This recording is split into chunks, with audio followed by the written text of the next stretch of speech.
MP Vijayasai Reddy మాట్లాడుతున్నారు. ఇప్పుడు live లో చూద్దాం.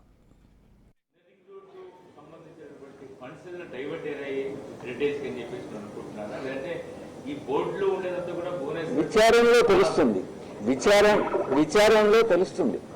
కొద్దిగా మీరు ఓపిక పెట్టాలి. కొంచెం ఓపిక పెడితే దాని మీద స్పష్టత అన్నటువంటిది వస్తుంది. ఎవరైనా చేయొచ్చు. ఓదా యాత్ర అన్నటువంటిది, పాదయాత్ర అన్నటువంటిది ఎవరైనా చేయొచ్చు. ఓదార్పు దేనికి? ఓ అవినీతికి పాల్పడి అరెస్ట్ అయితే దానికి కూడా ఓదార్పు యాత్ర చేస్తారా? ఎవరిని ఓదారుస్తారు? ఎంతమంది చనిపోయారు? జననం మరణం అన్నటువంటిది తథ్యం అన్నటువంటిది మీకు తెలుసు. పుట్టిన ప్రతి ఒక్కరూ చనిపోవాల్సిందే.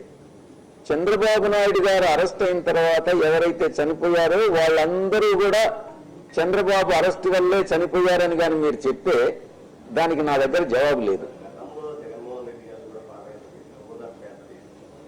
అది వాస్తవం. ఒక మహానాయకుడు చనిపోయిన తర్వాత మీరందరూ కూడా రాష్ట్రం ఎంత అల్లకల్లోలం అయిపోయిందో మీకు తెలుసు. అది కూడా ఒక విమాన ప్రమాదంలో, హెలికాప్టర్ ప్రమాదంలో చనిపోయినారు. అప్పుడు సింపతి వేరే. ఆయన ఆ మహానాయకుడి యొక్క పేరు, ప్రతిష్ట ప్రజల గుండెల్లో నిలిచిపోయినటువంటి వ్యక్తి సడన్ గా ఇలా చనిపోయారని అంటే ఆవేదనకు గురై చనిపోయినటువంటి మాట వాస్తవం.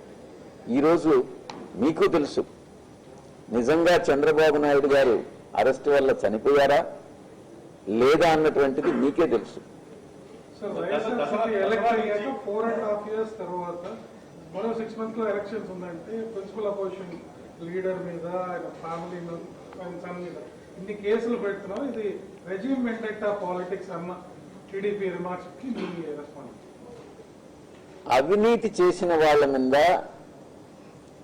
ఆధారాలన్నీ దొరికిన తర్వాత కేసులు పెట్టడం అన్నటువంటిది చట్టబద్ధమైనటువంటి చర్య. ఆధారాలు లేకుండా అరెస్ట్ చేస్తే కోర్టులు అనేవి ఇమ్మీడియట్ గా కొట్టివేయడమో బెయిల్ ఇవ్వడమో జరుగుతుంది. ఈ కేసులో ఆధారాలన్నీ సేకరించిన తర్వాత పరిస్థితులను బట్టి కస్టోడియల్ ఇంటరాగేషన్ అవసరం అన్నటువంటిది ఇన్వెస్టిగేటింగ్ ఏజెన్సీస్ భావించిన తర్వాత అరెస్ట్ అన్నటువంటిది చేయడం జరిగింది. దాంట్లో 4.5 సంవత్సరమా 3.5 సంవత్సరమా అన్నటువంటి ప్రశ్న ఉత్పన్నం కాదు.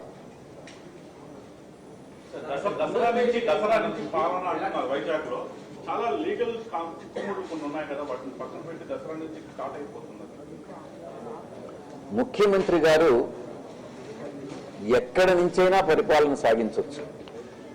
ఆయన ఎక్కడుంటే అక్కడికి వెళ్లి ఆఫీసర్స్ రిపోర్ట్ చేయాల్సిందే. ఆయన వైజాగ్ నుంచైనా పాలన చేయొచ్చు, తిరుపతి నుంచైనా పాలన చేయొచ్చు, అమరావతి నుంచైనా పాలన చేయొచ్చు.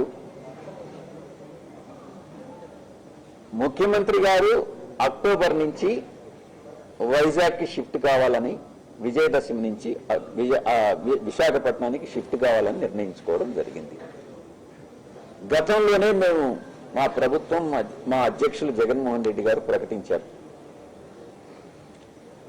కార్యనిర్వాహక రాజధానిని విశాఖపట్నంకి తరలిస్తాము అని. ఇది ఈ రోజు తీసుకున్నటువంటి నిర్ణయం కాదు. మొట్టమొదటి నుంచి కూడా ఇదే విధంగా మేము చెప్తా వచ్చాం.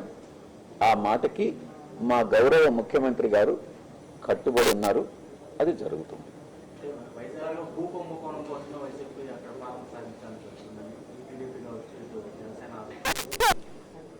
భూకుంభకోణాలు అన్నటువంటివి దాంట్లో చంద్రబాబు నాయుడు ఒక ఎక్స్పర్టైజ్ సాధించారు. మీరు ఈ స్కిల్ కుంభకోణం కానీ, భూ కుంభకోణాలు కానీ మీరు చంద్రబాబు నాయుడు గారిని అడిగితే ఆయన చాలా ఎఫెక్టివ్ గా సమాధానం చెప్తారు. విశాఖపట్నంలో భూ కుంభకోణం జరపాలన్న నిజంగా ఎవరైనా భావిస్తే, మీరైనా కూడా విశాఖపట్నంలో ఏదైనా భూ కుంభకోణం చేయాలని అంటే మీరు విశాఖపట్నంకి షిఫ్ట్ అయితేనే భూ కుంభకోణం జరగద్దా? చెప్పండి, మీరే కదా ప్రశ్నిస్తున్నారు.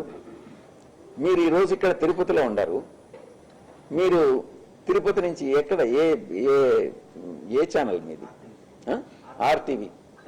ఆర్టీవీ ఛానల్ ప్రతినిధిగా మీరు తిరుపతిలో ఉండి విశాఖపట్నంలో కూడా ఏదైనా చేయొచ్చు. మీరు దానికి విశాఖపట్నంకి వెళ్ళి చేయాల్సిన అవసరం లేదు. సార్ అంటే సార్ ముందస్తు ఎన్నికలకు సంబంధించి అందులో భాగంగానే చంద్రబాబు అరెస్ట్ చేశారని టీడీపీ వారు ముందస్తు ఎన్నికలు అన్నటువంటివి ఆ ప్రసక్తే లేదు అన్నటువంటిది చాలా స్పష్టంగా చెప్పడం జరిగింది. షెడ్యూల్ ప్రకారం ఏప్రిల్లో ఎలక్షన్స్ జరగాల్సి ఉంది. ఎలక్షన్స్ జరుగుతాయి. మళ్ళీ